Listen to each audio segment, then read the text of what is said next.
भाई साहब ने पहले कह दिया कम टाइम लेना, तो मैं ज़्यादा टाइम नहीं लूँगा। जितना मेरे से होगा उनके जीवन के बारे में मैं आपसे शेयर करूँगा। आज बड़ी खुशी है कि आज हम फादर राजामणि के जन्मदिन को सेलिब्रेट करने के लिए अपने चर्च में बैठे हैं। 18 मार्च 2013 को उनकी मृत्यु हुई। उनका दाह संस्कार हमने यहाँ पर किया और एक बार हमने शायद चर्च में उनको याद किया, और उसके बाद आज 2024 में हम बैठे हैं जो हम उनका बर्थडे यहाँ पर सेलिब्रेट कर रहे हैं। तो इसके लिए मैं एक बार बात भी करा तो भाई साहब ने मुझे कहा कि भाई आप लोग इतनी तारीफ करते हैं फादर राजामणि की, इतना बोलते हैं कि उन्होंने इतना काम किया है, तो आप उनको यहाँ सेलिब्रेट क्यों नहीं करते? तो उन्होंने कहा जी आपने सोचा, बहुत अच्छी बात है।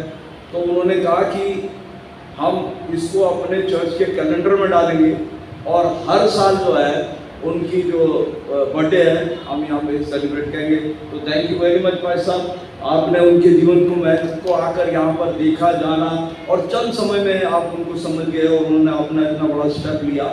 उसके लिए हम आपका तहे दिल से शुक्रिया अदा करते हैं। मैं ज़्यादा समय न लेते फादर राजामणि के जीवन के बारे में थोड़े से चंद शब्दों में बताकर कोशिश करूँगा कि उनके लाइफ के बारे में आपको पता चले। फादर राजामणि एक बहुत संपन्न परिवार से थे। अच्छा भला बुरा पढ़ा लिखा संपन्न परिवार उनका मद्रास में था, और अपनी भरी जवानी में उनको क्या सूझा कि वो छोड़कर, अपना परिवार छोड़कर ब्रदरहुड को आके उन्होंने ज्वाइन कर लिया। दिल्ली ब्रदरहुड, दिल्ली ब्रदरहुड संस्था वो संस्था है जहाँ पर जो रहता है वो अपने जीवन को त्याग के आता है, सारा परिवार और सारा अपना जीवन त्याग के आता है।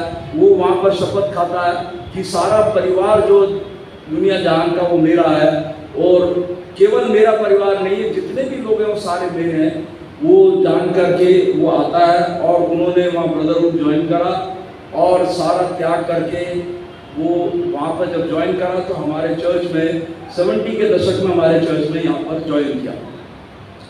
उस समय हम यकीन मानेंगे सारे यहाँ पर लेप्रोसी पेशेंट रहा करते थे।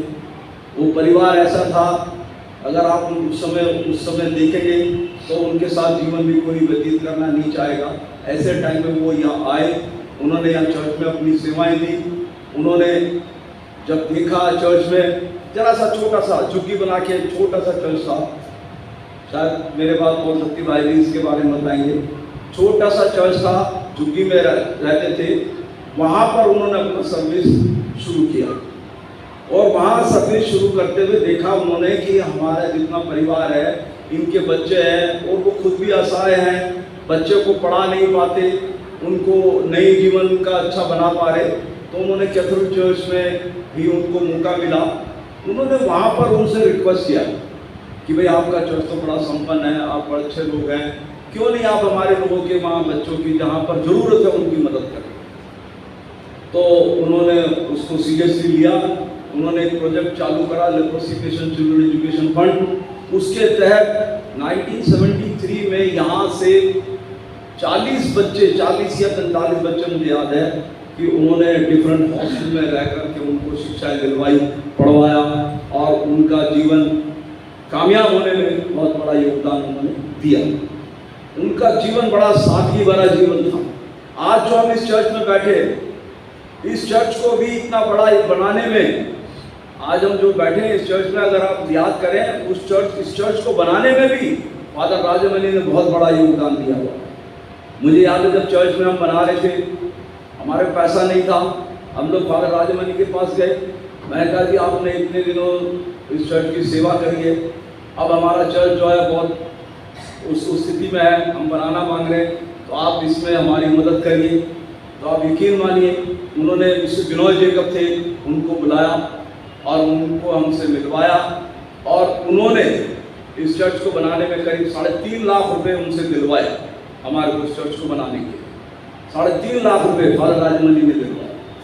फादर राजामणि ने वो काम किए हैं जो हम सोच भी नहीं सकते। फादर राजामणि ने कई प्रोजेक्ट चालू करे, जैसे शेट्टी ने बताया, उन्होंने अपने वहीं का बताया। मैं आपको बताऊं, सीमापुरी में उन्होंने ऑर्फनेज खोला, अनाथ आश्रम के लिए खोला। उनका एक विजन था। उनकी, मैं मिस्टर बिनोय जेकब से बात कर रहा था, तो मिस्टर विनोद जी ने बताया कि वो ये चाहते हैं कि मेरे जरिए समाज का उत्थान हो, ज़्यादा से ज़्यादा लोगों को शिक्षा मिले, ज़्यादा से ज़्यादा लोगों को रोजगार मिले। उस एवज में उन्होंने कई जगह ऑफन खोला। आज एक दीन बंधु स्कूल चल रहा है उनका, आज 12वीं क्लास तक स्कूल है और कई बच्चे उसमें पढ़े हैं। मेरे ख्याल से आधे से ज़्यादा तो फादर राजमणि को जानते भी नहीं है जो यहाँ बैठे हैं, लेकिन उनको समझना जरूरी है। आज जो दीन बंधु स्कूल है, 12वीं क्लास तक वो स्कूल है, आज भी वहाँ पर बहुत कम पैसे में बच्चे पढ़ रहे हैं। उनका विजन कमाई करना नहीं था, उनका विजन था कि किस तरह लोगों का समाज में उत्थान हो सके, लोग उठ सके। उन्होंने वो उस काम को अपनी सादगी भरी जीवन से निभाया और सारे लोगों की मदद करने की कोशिश करी। आज बहुत से लोग उनकी गवाही दे देंगे, बहुत से लोग। उन्होंने हमारे आनंद ग्राम में भी इतनी सेवाएं करी। यहाँ पर जब लोग थे उनको सिखाया, समझाया और उनको एक रास्ता दिखाया कि आपको कैसे अपना जीवन व्यतीत करना है। उन्होंने रोजगार चलवाने के लिए जो मिस्टर चेट्टी बता रहे थे कि वीविंग सेक्शन खुलवाया, पोल्ट्री फार्म खुलवाया कि आप लोग इसमें काम करो, कमाओ और अपना जीवन यापन करो। आपको भीख मांगने की जरूरत नहीं, किसी के पास गिरने की जरूरत नहीं, आप खुद कमाओ, खुद खाओ। ये उनका विजन था और उसके द्वारा उन्होंने जो है यहाँ समाज में पूरी सेवा करी। और अब इतना उनकी 70 साल के जीवन है और उन्होंने हमारे यहाँ पूरा जीवन बिता दिया। जब वो यहाँ पर थे तो उन्होंने देखा कि भाई हिंदी कांग्रीगेशन वाले आगे ज़्यादा, हम जब बच्चे पढ़ के आगे, हम लोग हिंदी में बोलते थे, हिंदी में गाना गाते थे, हॉस्टल में पढ़ के आए थे। तो उन्होंने देखा कि भाई अब तो यहाँ पर हिंदी वाले आ गए, तो उन्होंने हमारे चर्च में हिंदी फादर की यहाँ पर लाकर हमको दिया, फादर मोनोदीप के रूप में।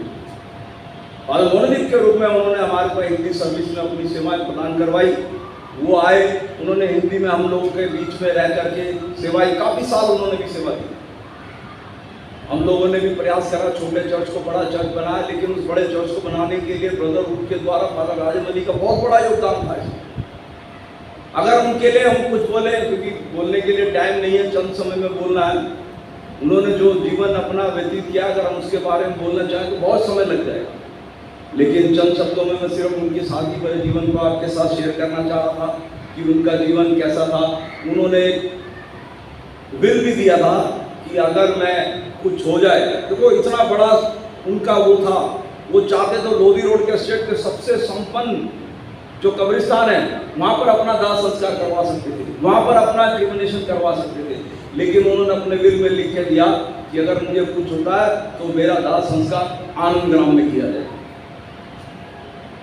तो वही एक रीजन था कि हमने फादर राजमणि को यहाँ पर जगह दी और उनके इज्जत जो हमारे लिए किया, ये भी कुछ नहीं है उनके लिए। अगर हमने जो किया है ये भी उनके लिए कुछ नहीं है। अगर देखा जाए जो हमने यहाँ पर उनको जगह दी और यहाँ पर सम्मान दिया, ये भी कुछ नहीं है। इससे भी बड़ा उनके लिए कुछ होना चाहिए था, लेकिन टाइम की बात है। आज हम पादरी साहब के द्वारा उनको यहाँ पर याद कर रहे हैं। पादरी साहब, आपका मैं तहे दिल से शुक्रिया अदा करता हूँ, कम से कम हमारे लोगों के बीच में उनके जीवन को याद करने के लिए आपने मौका दिया।